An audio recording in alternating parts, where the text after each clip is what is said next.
The learning today should be Le'ilui Nishmat Alicia Bat Rachel Matil Tiye Nishmata Torah Torah Hayim Began Eden Tiye Meluchata. And thank you to Eduardo and Sharon and Yosef sponsoring today's learning in her Le'ilui Nishmata. Okay. Oh.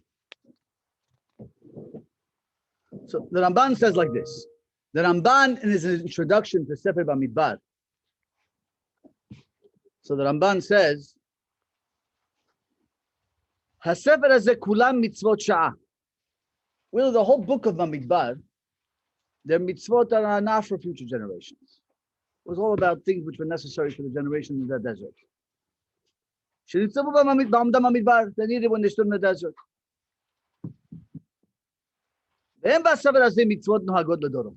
And really, this book doesn't have mitzvot that we're going to have future generations. Except for a few mitzvot regarding the korbanot, which were left out in Sefer Vayikra and filled in over here. But basically, the vast majority of the book, the stories about the Mishkan, how to protect the Mishkan. But it's not about necessarily mitzvot that we're going to keep in future generations. The problem is, the end of our parasha, we do have a mitzvah. That's the dorot. What's the mitzvah at the end of our parasha? That's for future generations. Daber Israel v'amata lehem v'asu lahem tzitzit. You should make tzitzit. Al kanfei bigdehem, on the corners of your clothing. Le dorotam, for all generations. Explicit. So the real question is, why in the world is the parasha of tzitzit in Sefer Bamidbar? And more importantly, why in Parashat Shelach connected to the story of the Meraglim? One of the only few mitzvot, or probably the only mitzvah that is Ladorot. We have the mitzvah of Chala, but it's also compared to the idea of Korbanot and the idea of separating. Right? This is nothing to do with Korbanot, nothing to do with the Mishkan. It's a mitzvah that every single one of us has to wear tzitzit on our clothing. So why is it here? So before we can connect and figure out what a tzitzit has to do with the Meraglim, right, what has to do with the spies, let's figure out what is the mitzvah of tzitzit. So let's read the pasuk. V'asu lahem tzitzit. You should make tzitziyot al kanfei bigdehem, on the corners of your garments, the dorotam, for all generations. V'natlenu al tzitzit hakanaf, and you should place on the tzitzit on the corner of your garments petil techelet, a blue thread. And this will be the tzitzit. Uritem oto, and you're going to look at these tzitziyot. Uzchartem et kol mitzvot Hashem, and you're going to remember all the mitzvot, but you look at the tzitziyot.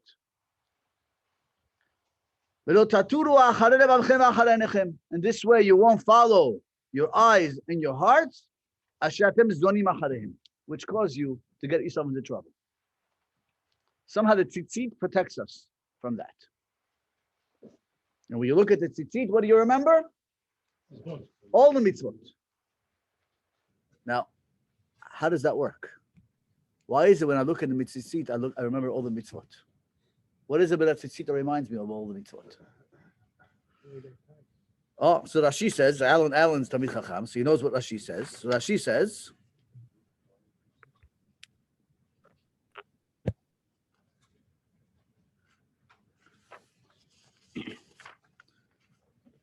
so actually the Ramban brings the Pshat of Rashi.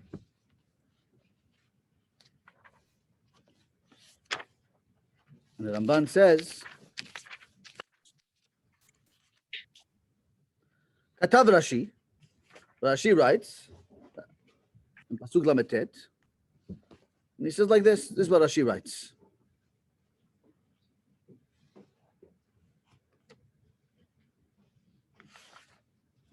If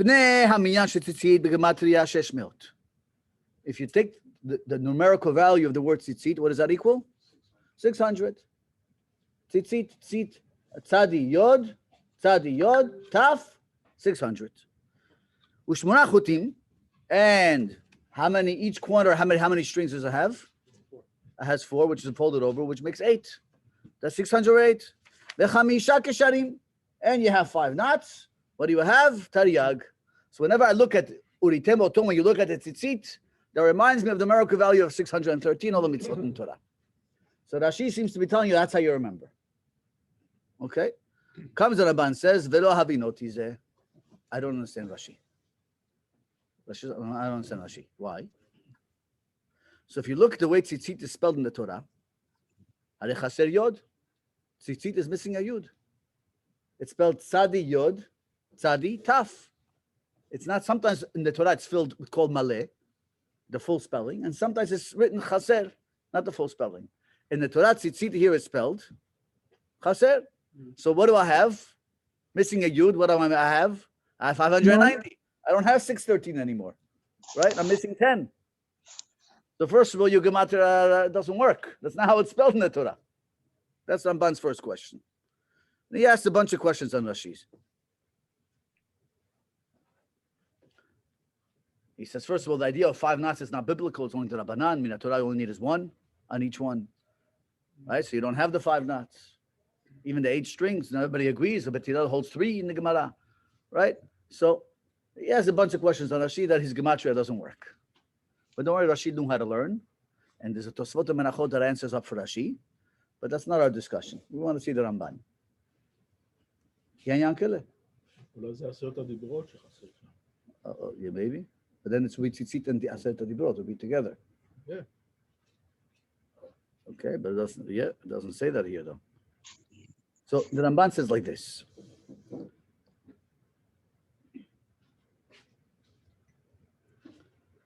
Aval HaZikaron, the Ramban says, how do I remember all the mitzvot? Ubechut Techelet is with the blue string, the Techelet string. And now Ramban says words that he repeats in many different places, and they're hard to know what those words mean. And I'll try to give a little understanding, but that's not the main answer I want to focus on. I want to focus on the second answer of the Ramban. He says, how do you remember the mitzvot? From the blue string, the Techelet string. Shiromez lemidat hakolelet hakol. The Techelet is romez, hints to the midah of kol.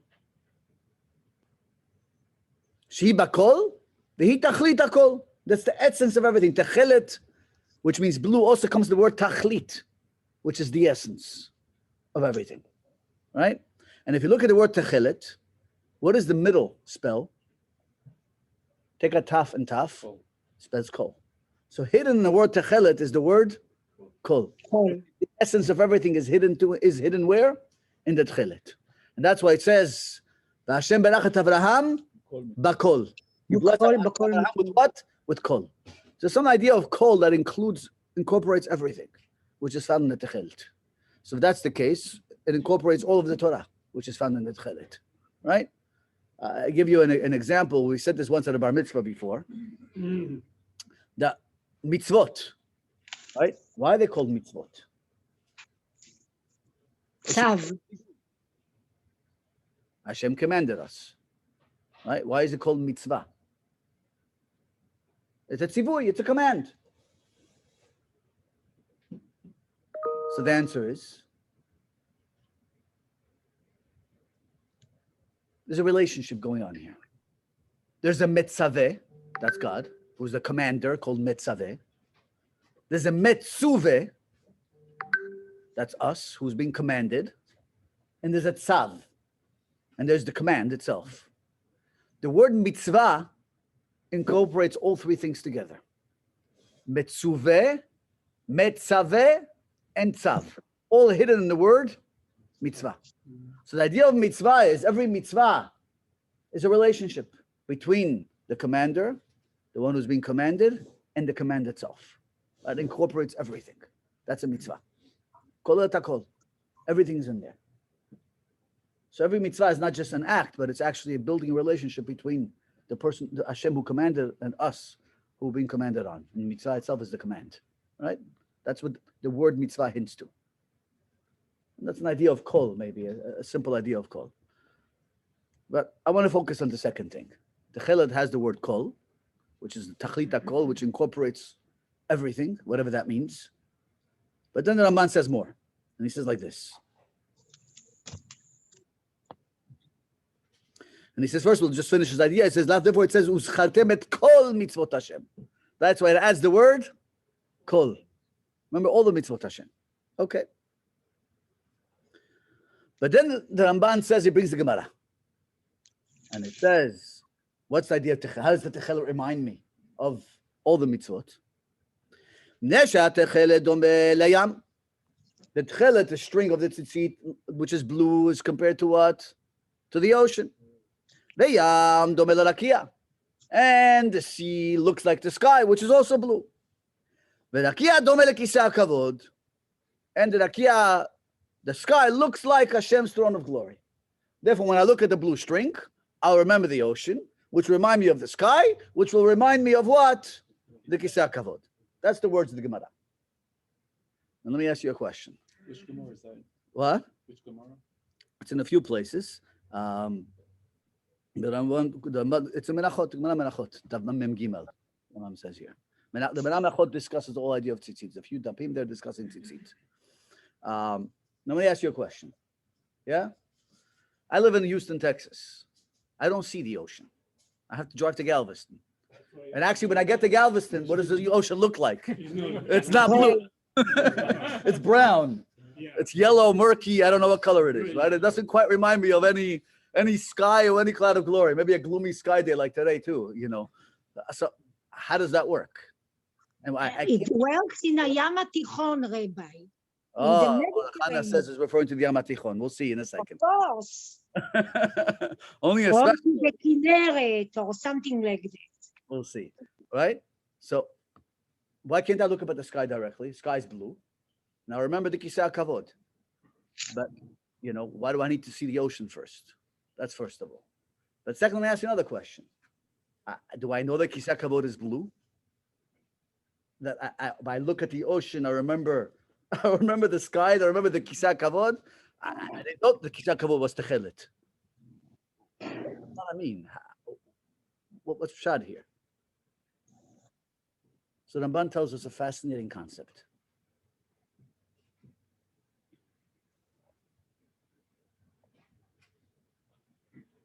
He says that Dimyon Beshem, he says, Gav Hagavun Tachlit Amarot. Not only does the word Techelet represent Tachlit, which means the essence, and we said that's what's hidden in the word Kol, but also Techelet is the essence of all colors. The Tachlit of all colors is the end of all colors. Why? Why is Techelet the end, the Tachlit of all colors?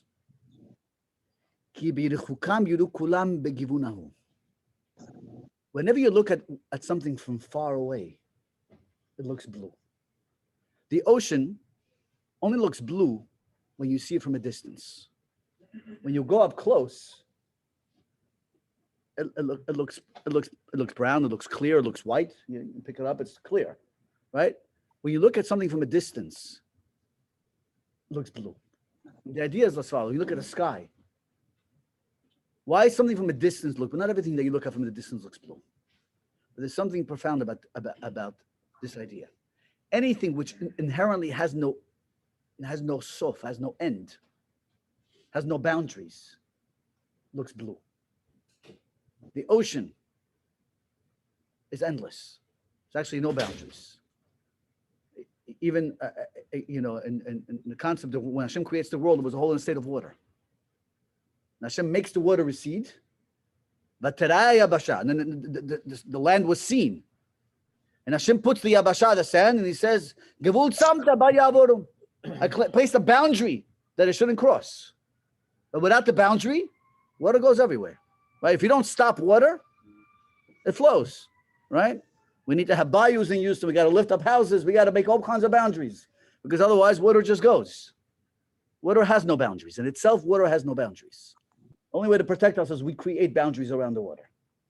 And the Chazal say that idea of waves really represent that idea. The waves means the water is always trying to come back and reflood the earth. And the sand reminds it, Gevul, there's a boundary. You're not allowed to cross it. Hashem put boundaries to the water. Right? That's the debate back and forth between the water and the sand. Every time you see a wave. Right? But water has no boundaries. Anything which has no boundaries, Imam is telling us, appears as blue. The rakia, the heavens, also have no boundaries. So when I look up, it appears blue. And sof. And the Kisei Kavod, where Hashem's throne, where Hashem sits, is what? Is Ein Sof. Hashem is Ein Sof. Hashem is limitless, infinite. So the idea, the Ramban says, when I look at the blue string, I'll remember Ein Sof. I'll remember the ocean, which has no boundaries, is Ein Sof. I'll remember the sky, which is Ein Sof. And ultimately, I'll remember the Kisei Kavod, that's Ein Sof. So whenever I look in the world, I look down, I see water, I look up, I see blue. I'll remember Kisei Kavod. I'll remember Hashem, Ein Sof. That's the hint. Every time I see a what? A blue string. I see the blue string in the Techelet. Okay. רבי, Get to your question. השם הרבי, השם הוא כל יכול, אז כל יכול זה גם, יש בזה את כף למד, כמו במילה תכלת, כל יכול, right? רבי? כן, לא הבנתי. אומרים על השם שהוא כל יכול. כל יכול, כף למד. זה גם כמו זה מידת קול. כן, זה מידת קול. That's the first thing that Ramban. כן, נכון. Yeah, so we're focusing on the second part of the Ramban. But now, the other strings of the tzitzit, the customs to have them what color? Lavan, white. Why is the custom to have them lavan, to have them white? Purity, okay. Why does lavan represent purity? Clean, okay, good. Now, if you take all the colors of the spectrum and you put them in a centrifuge and you spin it really fast, what color do you see? White. You see white. White. White is the foundation of all color. Every color is in a sense imposed on white. But when you spin all the colors in the centrifuge, the color you're going to see is what? Is lavan, is white. Right? And that's why it says by the Torah, it's written, right? Shachor al gabe lavan. Right? Or esh shechora al gabe esh levana. Right? It's black written on top of white, which means white is the foundation of all color. Everything else is imposed and written on top of white. That's lavan. So when I look at Tzitzit, what does it remind me? The white reminds me the beginning, the foundation of everything. The blue reminds me the sof, the end. So when I look at the Tzitzit, I remember the world from beginning. Yeah, this will help. Lavan.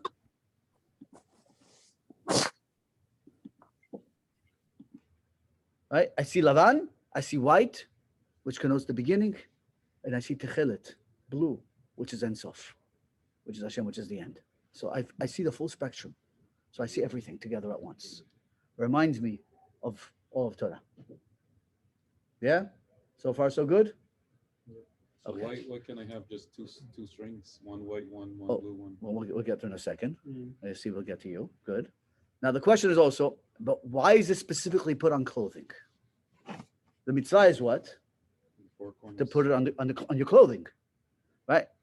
Reality, the mitzvah is if you're wearing a four-corner garment, a clothing which has four corners, you put tzitzit on it. Our clothing today are not designed with four corners. Therefore, we specifically wear something which has four corners to fulfill the mitzvah, right? But really, it was specifically made for what? For clothing. Something which is not a beged, which is not clothing, is not chayav and tzitzit. Why only on clothing is this mitzvah?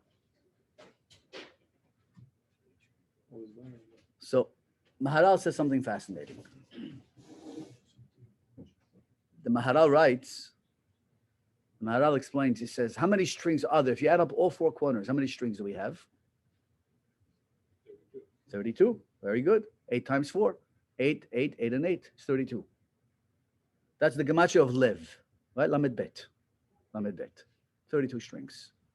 Now, Maharal says, what is the gematria of kavod? Honor. Is also 32. What does kavod have to do with anything? See, what do clothing do? Right? They cover you up. In reality, the word in Hebrew for clothing is levush. What does levush come for? Levush actually made up of two words. Lo bosh. Levush means lo bosh. I'm not embarrassed. Yeah. When I have clothing, I'm lo bosh. That's why it's called levush, right? Clothing hides, like we said many times in the class, human beings are 98.5% chimpanzees. The difference between us and a chimpanzee is 1.5%. Not a huge difference, right? Our physical bodies are just monkeys. And we want to hide that. It's an embarrassment, right? The rest of the world wants to let it out and show it to you. And the answer is, what do you show me? You're a gorilla? I'm a human being. I want to hide that. It's an embarrassment. Right? It doesn't show who I am, right? That's lobosh. So I don't want to be embarrassed. I cover up. That's levush. Therefore, Rabbi Yochanan used to call his clothing mechabdai. Those that bring me honor. They bring me dignity. Kavod. Therefore, Maharal says, no coincidence, we have a numerical value of 32, which is equals kavod. What? On the tzitziot. Because the tzitzit are very much connected to the concept of what? On the clothing, which gives kavod.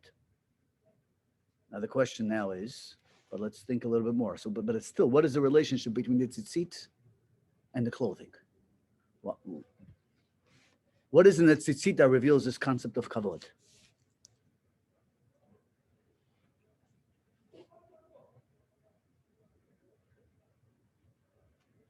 So here, I'm going to share the words with the Baal HaMaor.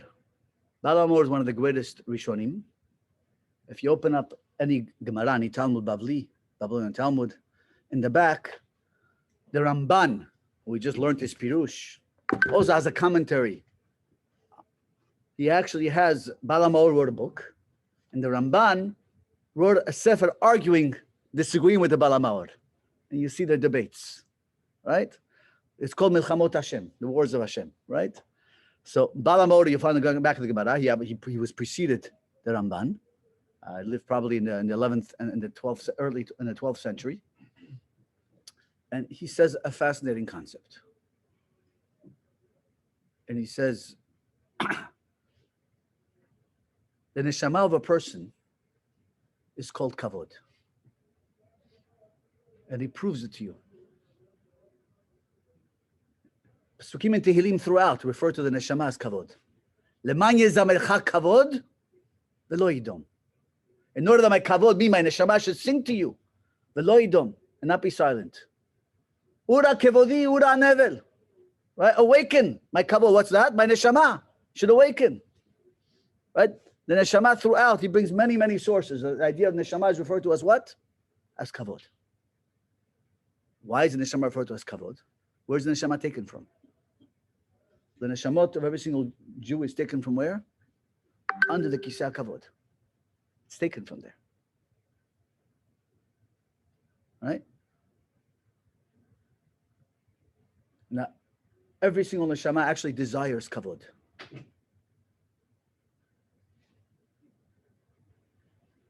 And where do we see this from? What does the word neshama really mean? Nefesh. So I'll bring you a pasuk. Avraham Avinu wants to bury Sarai Menu. He goes to Ephron and he says, Im nafshechem likvor et meti milefanai. What's the shortage of nafshechem? Nefesh. What is he saying? Is it your desire to bury my dead before you? Im nafshechem, do you desire, do you want, or you allow me to bury, right? Im nafshechem. So actually the word neshama, nefesh, means desire, ratzon, means will.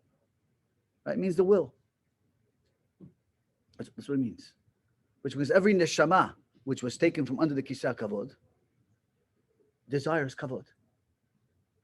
Right? It's human nature, that's why we run after it. It's misplaced kavod, but because the neshama, in a sense, wants to break free. It's infinite, part of Hashem. Now, there's two ways we break free. How do we break free, Ankale? There's two ways we break free. There's an immature way of breaking free. When you give me a rule, when you put laws, the most fun thing to do is what? Break them. Is break them, right? That's our desire for chit, right? We don't want to be, that's what I was listening. We don't want to be restrained, held back. We're nefesh. Our nefesh is infinite. Our desire is to break free. Right? Hashem put us in a body. We're confined. We're constrained. We can't shine. We can't really be who we are. Right? So we want our desire is to break free and reveal our glory, reveal who we really are. But we can't. So there's two ways we can break free. We can at least feel that feeling of breaking free. We can break all the rules in the world, right? That sense of freedom. And teenagers are great on that. That's what they want to do, right? Every second of the day, they want to break free. They want to break every rule. That's what makes it fun in life, right? The more rules you make, the more they want to break them. That's chet, right? That's an immature. That's one level of breaking free. But in a deeper sense, the neshama is infinite. It wants to connect back to its source, to Ein Sof, to no end, to infinity. So it's trying to connect to that. Right, so you can do it in an immature and really limited way through chet, through sinning, but in a much deeper way, through connecting back to your source, under the kisah kavod where you came from. Right, that's nefesh, that's what the neshama wants. Its ratzon is to become infinite and be connected, to shine out, to reveal its glory. In a sense, really the glory of Hashem, who created it and is a part of it. Right, that's the idea of neshama. That's why it's called kavod. Right? That's what's on. What reminds us to do that? The tzitzit. The tzitzit, which is lavan, is white, and techelet, and blue, which means the foundation is white from beginning until the end. I want to reach this Ein Sof. I want to reach infinity. I want to connect to my source under the kiseh kavod. Right? So the neshama desires to do that. It wants to break free. So the tzitzit are placed on the bigdei kavod, on the clothing which represent kavod, which represent the neshama. And the idea, when you look at your clothing, you look at the tzitziyot, you remember yourself, what is the function of the neshama? What's its goal? What is the kavod here? What is the neshama trying to accomplish here? It's going to connect from beginning all the way to Ein Sof. Right? That's why tzitzit are specifically on clothing. Right? It's an amazing concept. So every time you look at the tzitzit, what are you remembering? That I am. My neshama is kavod, is dignity. And kavod really means, neshama really means ratzon, desire. And its greatest desire is to connect back to its source. So I look at the tzitzit, which are white. It's the beginning, the foundation, which is blue, which is techelet, which reminds me of the kiseh kavod, from the ocean, which has no boundaries, no end. I don't want to have boundaries. Reminds you of the sky, no boundaries. Connects me to kiseh kavod, Ein Sof, obviously no boundaries. And that's what I'm trying to connect back to. That's every time I look at the tzitzit, that's what I remember. Now, why is it here in Parashat Shelach? As Rambam pointed out, there are no other mitzvot that are no hake for generations except this one. Why is it here?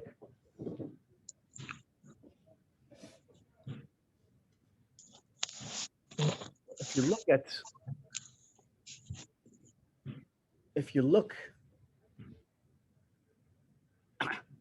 the chet of the meraglim, so we learned many times in the famous Gemara.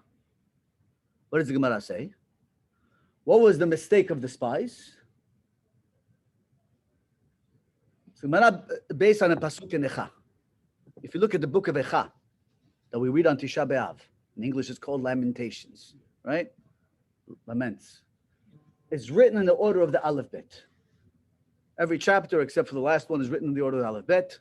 And the third chapter is 3 psukim. Aleph, 3 psukim Bet, 3 psukim in the order of the Aleph Bet. Except there is one letter that's out of order.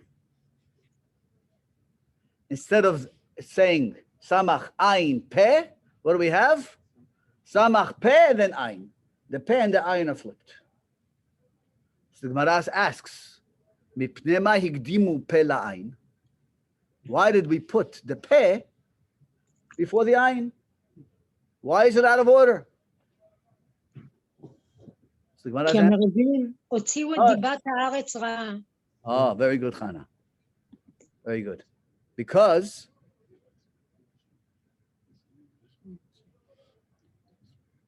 the meraglim, you see, there's two ways of seeing. I can be objectively, look out into the crowd and see what I observe and describe what I just saw. But most of us don't see that way. We generally see what we want to see. Lahagdim pe la'ayin means what my mouth says is what my eyes saw. What's normal you should do is your eyes should see and then describe what you're seeing. But what the Meraglim did was higdimu pe la'ayin. What they wanted to see, what they saw what they wanted to see.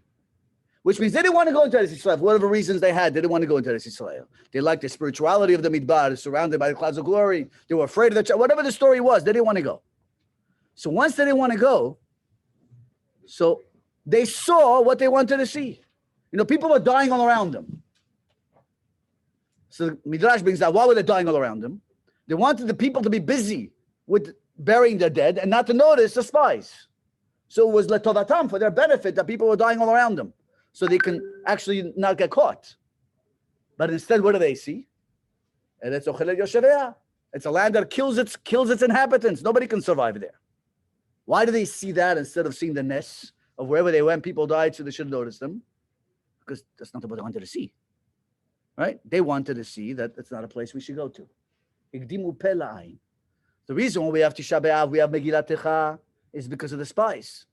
So the Megillat Techa is teaching us, you want to know why? They saw what their mouth said, out of order.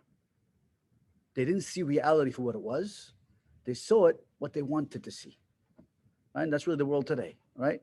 You turn on any news station, no matter what angle you are, everybody sees what their philosophy is. I believe X, and therefore exactly what's happening in the world is exactly X, right? There's nobody who actually can interpret what's going on in the world. It's whatever my preconceived political slant, whatever my feelings, whatever it is I have in my agenda I have, that's exactly what I see. And every single event in history is actually interpreted exactly through those lenses. Pe la'ayin, what I want to see is reality, and that's it. And everything I see fits exactly into my little box. That's the world today. And that was the Meraglim. That was a mistake. So the Tzitzit is coming to teach us, don't look at reality. Look at the Tzitzit. Tzitzit will remind you how to see reality the way it really is. Uritem oto, you should see them. When you look at the Tzitziyot, see them. And you'll see reality from beginning, from Lavan, from its foundation, until blue, until Ein Sof. You see reality from one end to the other. You see everything with perfect clarity. And therefore, lo taturu acharei levavchem acharei einechem. You're not going to run after what your desire, what your eyes are. You're not going to see what your desire, what you want, or what your eyes want to see. You're going to see reality as is. And therefore, you'll remember everything. So the antidote for the mistake of the Meraglim is Tzitzit. So Torah specifically taught us one mitzvah in Sefer Bamidbar to counter the Meraglim. And that's why it's here. המרגלים גם כן תרו. They taru. כן. Ken. לא תטורו. Ken, lo taturu. That's right. אל תעשו מה כן. שמרגלים עשו. Ken. B'diuk. Beautiful. Right? So let's finish with this idea. The final, Philippe asked the question. So why don't we wear Techelet today? Why don't we wear Techelet today? So I know some people today started wearing it. There are people who are wearing it. And their logic is, it's a very sound logic. We're not for sure what it is. But if you put it on, it doesn't hurt. Right? There's no isur to wear blue string or red string even. It's not prohibited. Its custom is to be white for the reason we explained, but it can be. So if you got it right, you mekayem mitzvah deoraita. If you got it wrong, nothing happened. You say the mitzvah without it. So therefore they started putting it on. It was a very sound argument. So why don't we put it on really, most of us? So we have a Midrash. Midrash Rabban in this week's parasha says that Techelet was nignaz. It was hidden. After the Bet HaMikdash was destroyed, the Techelet was nignaz. It was hidden. It wasn't that we forgot what it looked like. Now we don't know what blood of what kind of squid or fish it comes from. It was nignaz. It was hidden, which means we're not supposed to have it. And the Gaon Bevilna writes, when Mashiach comes, it'll be revealed. But we're not supposed to know it now. Why not? Because once the Bet HaMikdash is destroyed, our ability to see reality the way it is lost. We can't see anymore. So if I look at the Tzitziyot, it's not going to remind me to see I can't see clearly anymore. So to remind us of the idea that every time you look at your Tzitzit, you should remember that I lost my ability to see. I'm biased and I don't see things clearly. And that's why it was nignaz. Remind us, we don't have the Techelet anymore. We can't see reality other than Sof. We don't have Beit HaMikdash. We don't have that clarity anymore. But don't fool yourself thinking you know everything and see everything. Walk around life knowing that you don't see everything. There's a lot you don't see, a lot you don't understand. So Techelet is nignaz. It's hidden. We don't have it. And that's why the custom is we don't put it on. Yael Vilna said, when Mashiach comes, it will be revealed. We're not supposed to have it. That's the other argument of why not to wear it. Right? That's the idea of the Techelet. But again, the Tzitzit teaches us this idea of what? Of seeing reality the way it is, from beginning to end. See the world with perfect clarity. It reminds us of who we are. On our clothing, we are kavod. Neshama is kavod. Its desire is connect to infinity and have no boundaries. That's why we don't like boundaries, because we're not meant to be bound in this physical body. But instead of doing it in mature, breaking our boundaries, which is called chet, which is sinning, mature is connecting to your source. So it really is. And the Tzitzit are there every single time we look at them to remind us of that idea that our kavod, our clothing, which remind us of our neshama, which is mechabedai, are to connect us to reality. Okay, the shiur should be, it was Nehu Nishmat, Alisa ben Achal Matil, Tiyah Nishmat Tzor HaChaim, Beganen Tiyah Menuchata. And again, Chazak Baruch for all those who sponsored and donated. We're going to say Kaddish and Ashkava. Rabbi Hananiah ben Akasha Omer, רצה הקדוש ברוך הוא לזכות את ישראל, לפיכך הרבה להם תורה